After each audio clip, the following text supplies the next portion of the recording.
Hello friends, welcome again. Friends, in my previous video, I discussed the salient features of lyrical poetry. Lyric poetry in English literature is written in different forms. There are different types of lyric poetry as found in English literature.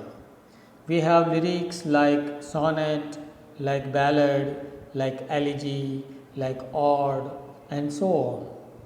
So, friends, today we want to discuss one very famous, one very popular type of lyric poetry in English literature, and that is sonnets.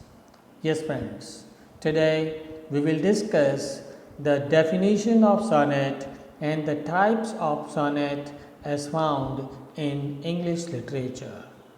Friends, to begin with, let me tell you that sonnet is a kind of a lyric poetry.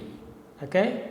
And what is a lyric? That we discussed in our previous video, that lyric is a short poem, it is a musical poem, it expresses the personal emotions or idea of the poet. So, subjectivity, musical quality, brevity, these are some important characteristics of every lyric. And sonnet is a type of lyric. So, naturally, these all characteristics which are applied to lyric are also meant for the sonnet. A sonnet is also very short in size, It is subjective by nature, it expresses the poet's personal emotions, and it has some musical qualities. Friends, a sonnet in all literatures is a type of lyric written in 14 lines, and all these 14 lines mostly are iambic pentameter lines. This is the first requirement of the lyric. What is that requirement? That a lyric must always be written in 14 lines. Number 1. Number 2, all these 14 lines are mostly iambic pentameter line. Now, what is an iambus? An iambus is a meter having 2 syllables. What is a syllable? Syllable is the division of the word. Say, for example, when you say flower, this flower, Flower, this word flower has 2 syllables, flower. When we are speaking this word, we speak the word in 2 divisions, flower. So it has 2 syllables. And iambus has 2 syllables, in which the first syllable is not stressed, the second one is stressed. Say, for example, the word desire, Desire, it has 2 syllables, desire. But the first one is unstressed, the second one is stressed. So you speak it in a proper rhythm like this, desire. Zaya is stressed. So that is one iambus. Now, what is an iambic pentameter line? An iambic pentameter line means 5 iambus are there in one line. Penta means 5. Penta means 5. So 5 iambus means 10 syllables make one pentameter line. I have given you one example here on the screen. I have taken one line from John Keats, the poet of love. Keats has written this line, a thing of beauty is a joy forever. It has 10 syllables and it is a pentameter line. So remember, every sonnet is written in 14 lines of iambic pentameter lines. What are the themes of sonnets? Sonnets are written on what themes, on what ideas? Then if you consider the traditional idea, then traditionally the sonnets were written on the theme of love.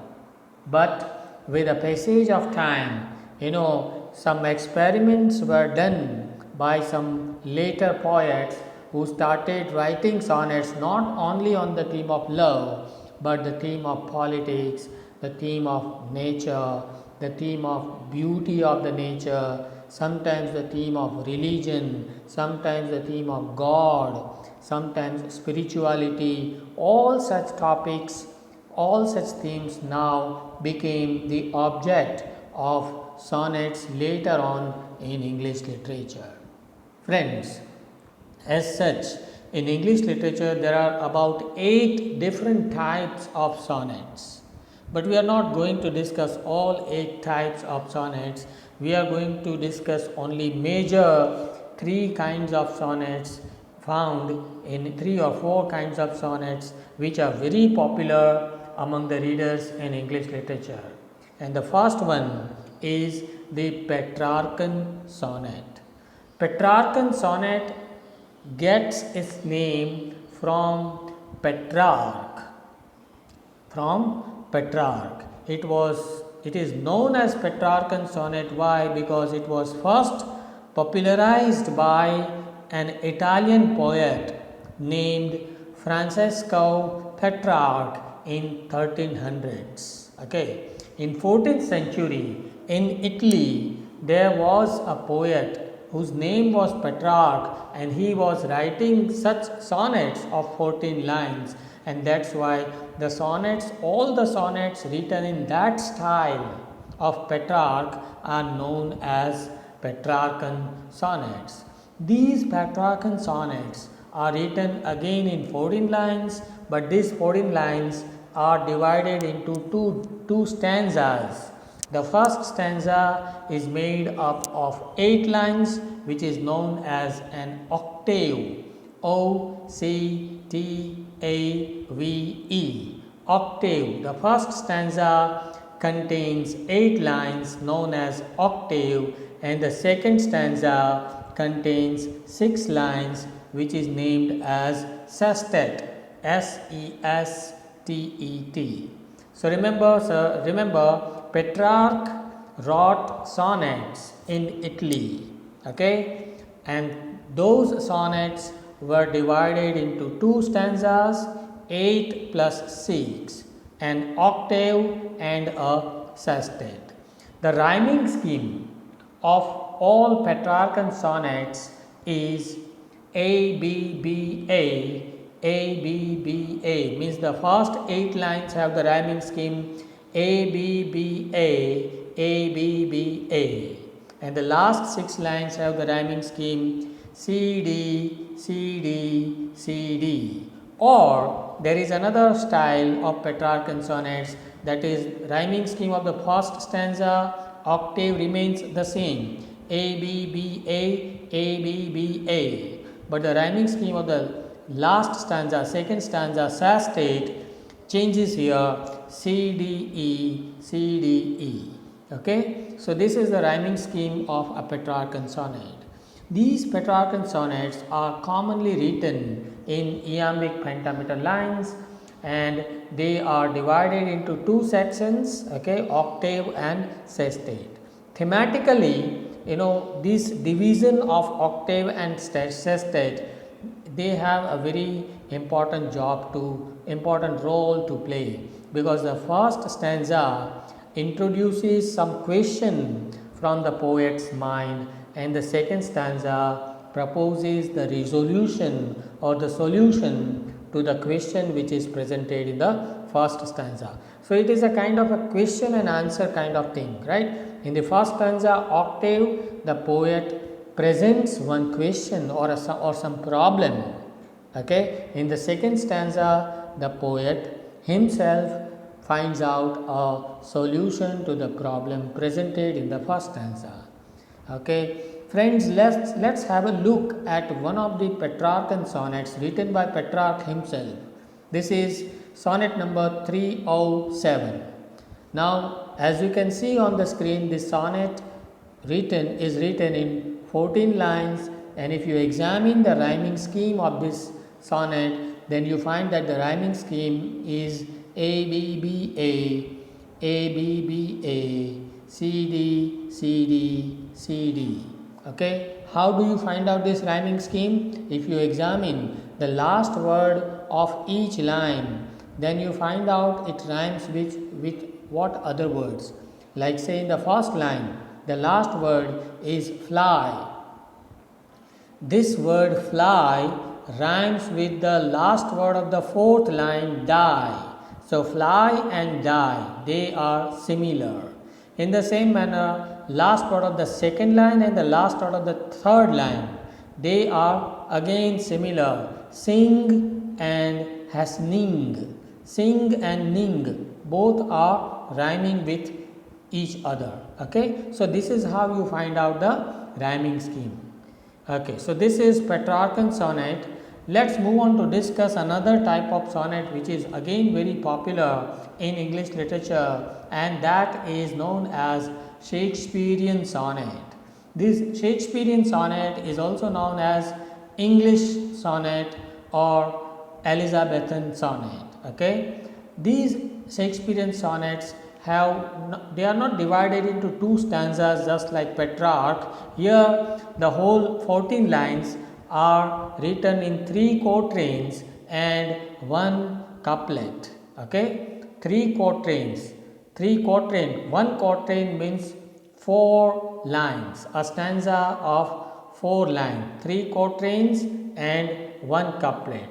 So 3 fours are 12 plus 2 lines at the end, a couplet.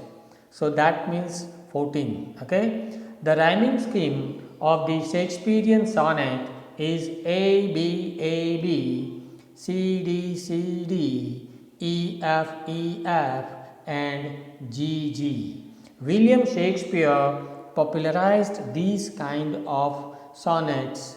He made some change into the structure and form of the Petrarchan sonnet, and that's why this new kind of structure of the poem was known later as the Shakespearean sonnet.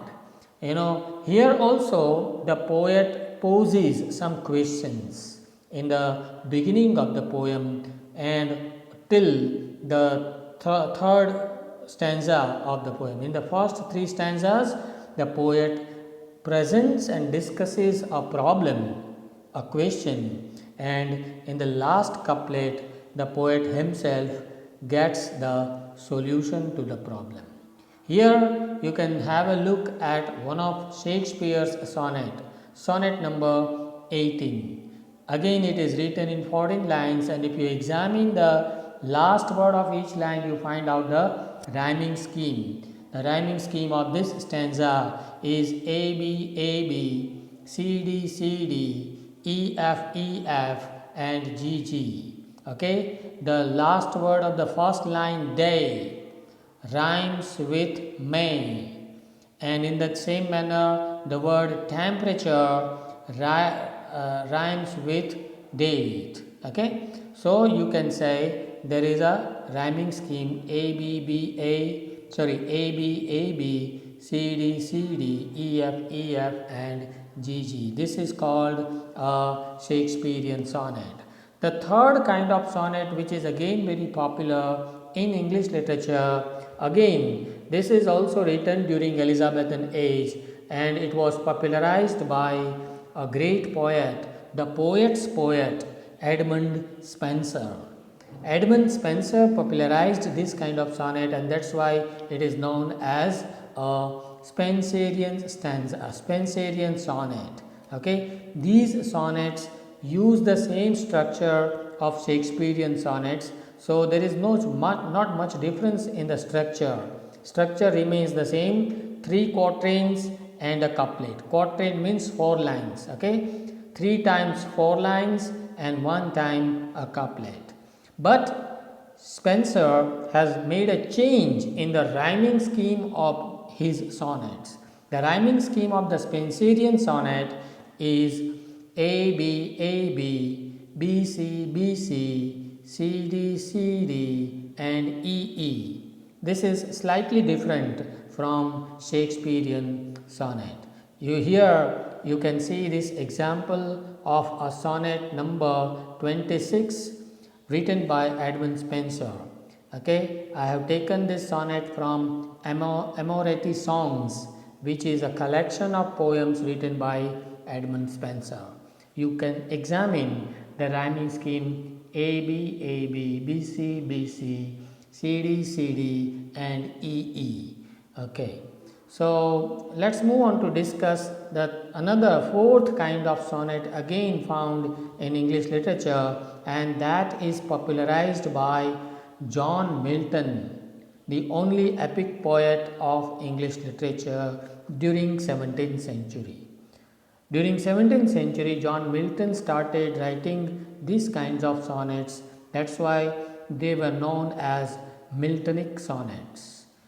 They use the same rhyme scheme and structure, but here there is a change. Here Milton follows Petrarchan style of writing sonnets, but here there is a change, and this change is the change in the matters of theme. Miltonic sonnets, they mainly deal with politics or moral issues. Okay, this is one change. Milton has changed the theme of the Petrarchan sonnet.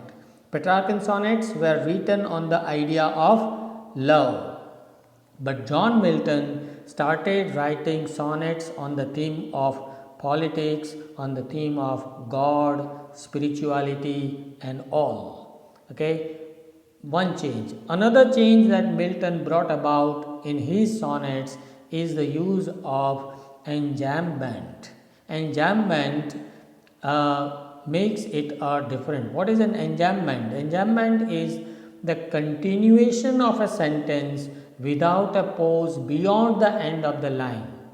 Okay, let's see that example. Now this is the example of enjambment in Milton's sonnet. If you read these lines, okay, these lines are taken from his sonnet. The title of his sonnet is On His Being Arrived to the Age of 23. I have taken the two lines from this sonnet. If you examine these two lines, the first line, the last word is youth, but here the idea does not stop. The meaning does not stop here, it continues. The sentence remains incomplete and it continues to the second line, next line. That is called the use of enjambment, right? There is another example from the same poem. It shall be still in strictest measures even. Now the word even here, the idea does not end. Okay, the sentence does not come to the end. It continues to the next line. Measure even to that same lot. Okay, so this is called enjambment, which a kind of change which was brought about by John Milton in his kind of sonnets that he popularized during 17th century. So friends, here we come to the end of the discussion on the types of sonnets which are very popular in English literature. Let's conclude by saying that sonnet is a song. It is a lyric of 14 lines, and all these lines are mostly iambic pentameter lines. Okay, Petrarch, Francesco Petrarch, who is an Italian poet, he pioneered the art of writing sonnets.